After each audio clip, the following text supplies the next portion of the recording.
Hello friends, welcome back to my channel. Today I'll explain you straight line method of depreciation. Straight line, as the name suggests, in this method we'll be charging same depreciation throughout the economic life of the asset. That means if we are charging 10,000 in this year, then we'll charge 10,000 in next year and 10,000 in all coming years. Okay? Second important thing, we'll be charging depreciation on original cost. That means मेरे asset की value अगर 1 lakh rupees है and the rate of interest is 10% per annum. That means I have to charge 10,000. 1 lakh का 10% कितना हुआ? 10,000. I'll be charging 10,000 every year. ठीक है?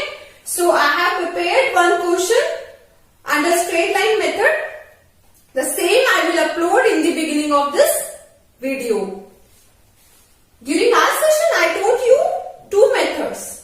First is when the asset account is charged with depreciation. That means हम depreciation अपने asset account में transfer करते हैं. और दूसरा method हमने discuss किया था when the provision for depreciation is maintained. Today I'll explain you when the depreciation is charged to the asset account. ठीक है?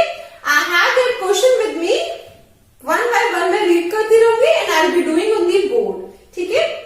On 1st October 15, a firm purchased a machinery for rupees 5 lakhs.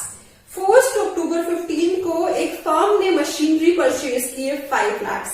Machinery purchase करने की journal entry हम पास क्या करते हैं? देखो, एक मेरा बैंक बैलेंस डिक्रीज हो रहा है और दूसरा मेरी मशीनरी जो एसेट है वो इंक्रीज, यानी कि एक एसेट इंक्रीज हो रही है और दूसरी डिक्रीज होती है. एसेट के केस में हम क्या रूल फॉलो करते हैं? Increase in asset is debit. तो मेरी मशीनरी इंक्रीज हो रही है तो ये एंट्री मैं डेबिट साइड में करने वाली हूं.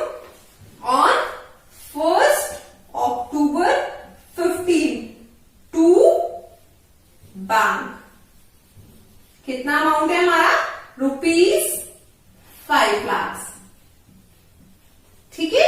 उसके बाद आ गया ऑन 1st April 16, यानी कि अब जो नेक्स्ट ट्रांजेक्शन है वो 1st April 16 को हुई है. दैट मीन्स ये फाइनेंशियल ईयर खत्म होने तक अब और कोई एंट्री नहीं है. सो फर्स्ट मुझे इसका डेप्रिसिएशन कैलकुलेट करके वो चार्ज करना पड़ेगा प्लस डेप्रिसिएशन अकाउंट में शो करना पड़ेगा, क्योंकि जो नेक्स्ट एंट्री है वो नेक्स्ट फाइनेंशियल ईयर में आ रही है. ठीक है? इसमें रेट ऑफ जो इंटरेस्ट गिवन है डेप्रिसिएशन का वो 10% पर एनम मेंशन है. ठीक है? सो डेप्रिसिएशन मेरे लिए क्या है? नॉमिनल अकाउंट है, एक्सपेंस अकाउंट है और एक्सपेंसेस को हम क्या करते हैं? डेबिट करते हैं. ठीक है? सो यहां पर मैं शो करने वाली हूं मेरा डेप्रिसिएशन. डेप्रिसिएशन हम हमेशा 31st को कैलकुलेट करते हैं. हम एक ही केस में पहले कैलकुलेट करते हैं अगर वो मशीनरी हम सेल करें, otherwise it will be calculated on 31st March. So to machinery. अब देखो ये 10% है, दैट मीन सीधा सीधा 50,000 हो गया. बट हमने मशीनरी का परचेज किया 1st October को. दैट मीन्स हमें कितने टाइम का डेप्रिसिएशन अभी लेना है? हमें डेप्रिसिएशन अभी लेना है 6 months का. It will come to 25,000. ठीक है? सो 25,000 मुझे डेप्रिसिएशन मेरा चार्ज करना है. ठीक है? अब 25 depreciation being a nominal account, हम इसका बैलेंस कैरी डाउन या ब्रॉड डाउन नहीं करते हैं. इसका बैलेंस हम प्रॉफिट एंड लॉस अकाउंट में सेम डेट में ट्रांसफर कर देते हैं. दैट मीन्स 31st March को हम प्रॉफिट एंड लॉस अकाउंट में इसका बैलेंस ट्रांसफर कर देते हैं. So on 31st 3/16 bye P&L account 25,000 और ये हमारी इसकी बैलेंसिंग हो गई. ठीक है? अब हमारी मशीनरी की वैल्यू कम हो रही है तो हम क्रेडिट साइड में शो करने वाले हैं. तो ये डेप्रिसिएशन हमें यहां शो करना है. So on 31st 3/16 bye depreciation 25,000. ठीक है? अब मुझे इसकी बैलेंसिंग करनी है. By balance carried down 4,70,000.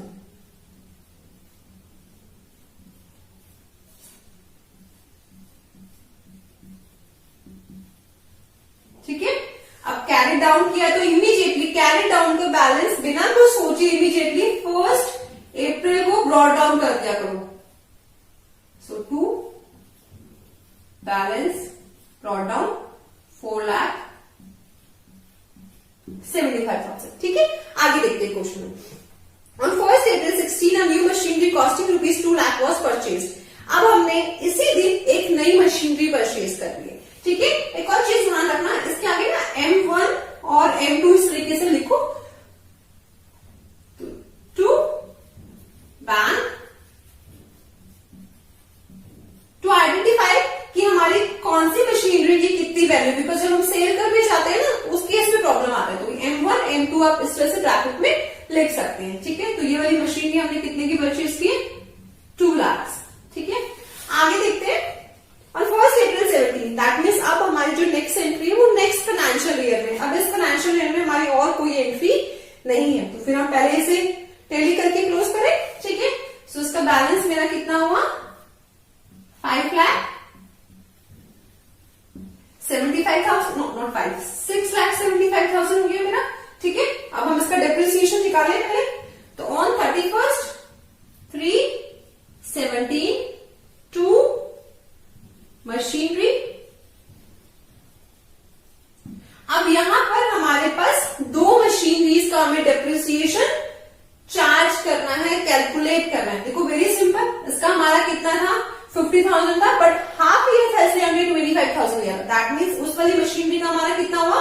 50,000. और ये हमारा 2 लाख है, ये हमने फर्स्ट कोई परचेज किया तो पूरे साल का लेने वाले 20,000. तो टोटल विल बी 70,000. ठीक है, सेम को हम यहां डाल के इसकी बैलेंसिंग कर देते हैं. कहां ट्रांसफर करेंगे? जब प्रॉफिट एंड लॉस में ट्रांसफर करेंगे. क्यों करेंगे? टू असरटेन एग्जैक्ट प्रॉफिट और लॉस. ये हमने यहां क्लियर कर दिए. ठीक है, अब हमें ये डेप्रिसिएशन यहां पर शो करना है.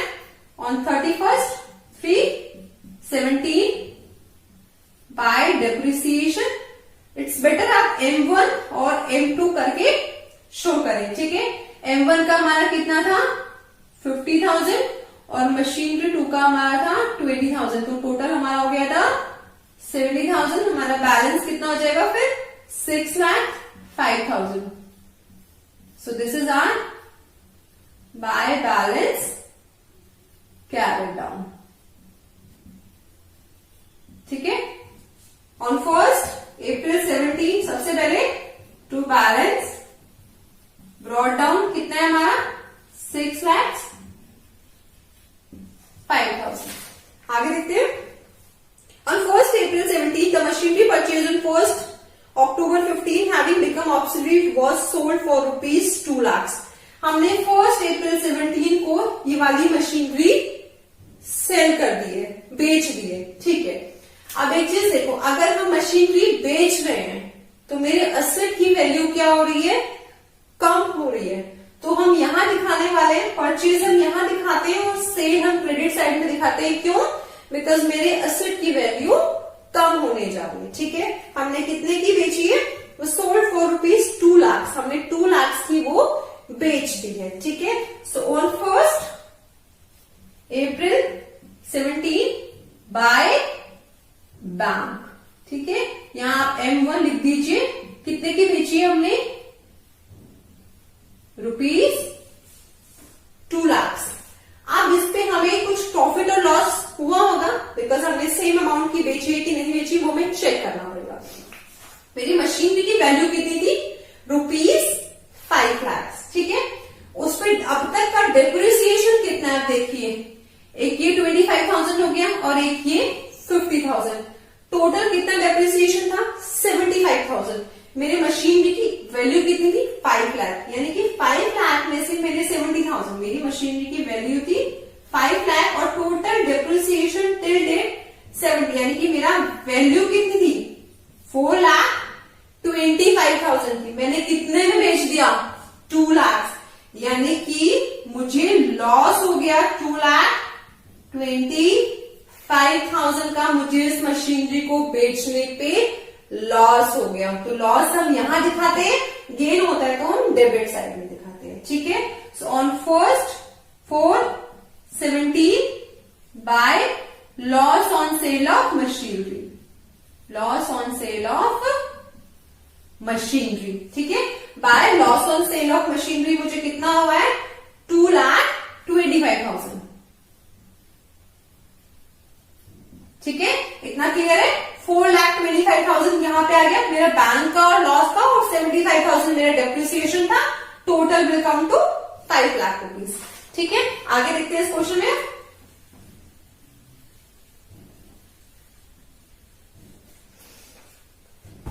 On 1st October in the same accounting year, new machinery was purchased for ₹3 lakhs. ठीक है, इसी साल हमने 1 अक्टूबर को एक नई मशीनरी परचेज कर ली है, कितने की फॉर ₹3 lakhs। उसकी एंट्री कर लेते हैं। ठीक है, 1 अक्टूबर 17 न्यू मशीनरी परचेज की है। हम यहां लिखने वाले हैं टू बैंक मशीनरी नंबर 3। कितने की परचेज की हमने 3 lakhs। ठीक है, इतना क्लियर है।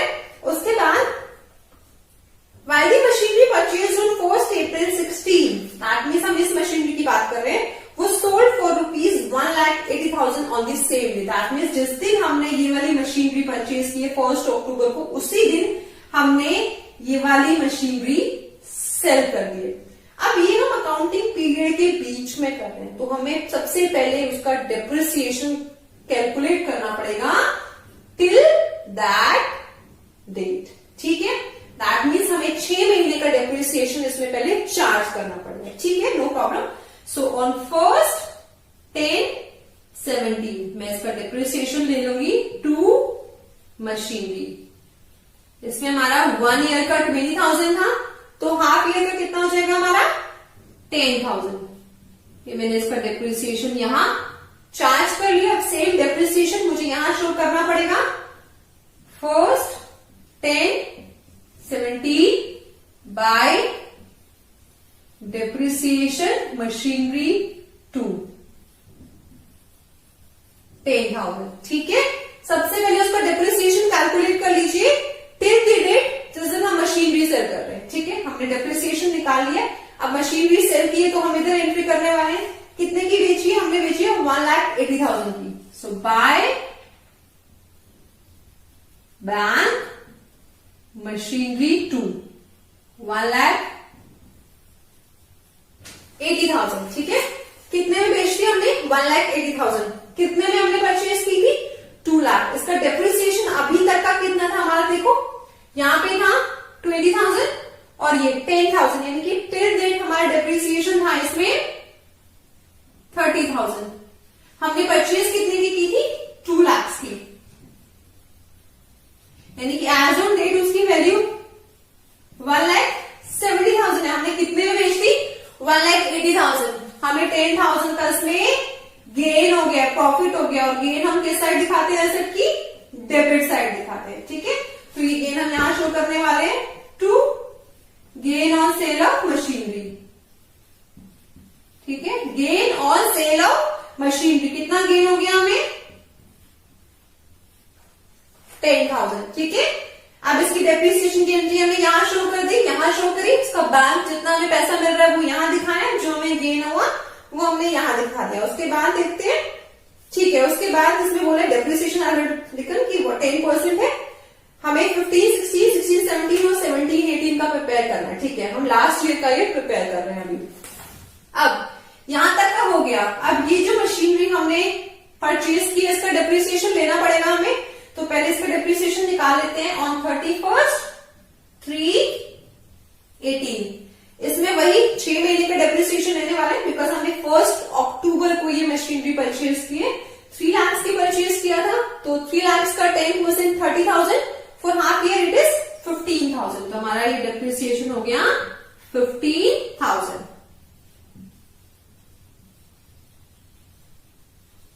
ठीक है, अब इसको कैलकुलेट कर लेते हैं। 25,000 टोटल डेप्रिसिएशन। अगेन हमें सब पहले ट्रांसफर कर देते हैं हमारे प्रॉफिट एंड लॉस अकाउंट में बाय P&L अकाउंट। 25,000। ठीक है, अब इस वाली मशीनरी का, थर्ड मशीनरी का डिप्रिसिएशन पहले मैं यहां दिखा दूं।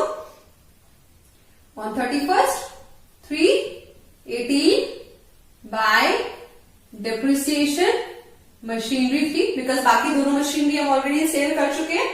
कितना हुआ हमारा 15,000। अब टोटल करके इसका बैलेंसिंग निकाल लेते हैं। कितना हुआ हमारा टोटल इधर,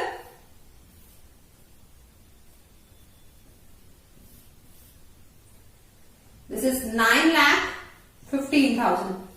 ठीक है, हमारे इधर का टोटल कितना आया 9,15,000। तो बैलेंसिंग करते हैं, इधर का टोटल चेक कर लेते हैं। 2 लाख प्लस 2,25,000 10,000 1,18,000 15,000, इसका टोटल निकाल लेते हैं। पहले कितना आया हमारा 5 and 10 8 to 10 11 12 13 2 to 4 5 and 6. Once again I'll check it.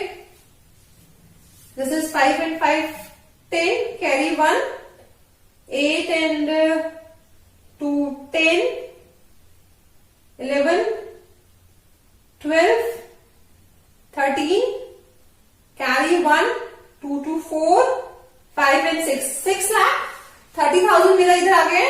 Balancing कर लेते हैं। 5 8 will it come in 1 minute, 9 15 5 8 and 2 lakh 2,85,000 मेरी मशीनरी का एज ऑन 31st मार्च 18 कितना बैलेंस निकल कर आया है 2,85,000। I hope you like this video. Don't forget to like, comment, share and obviously if not yet subscribed, kindly subscribe my channel. Thank you for watching.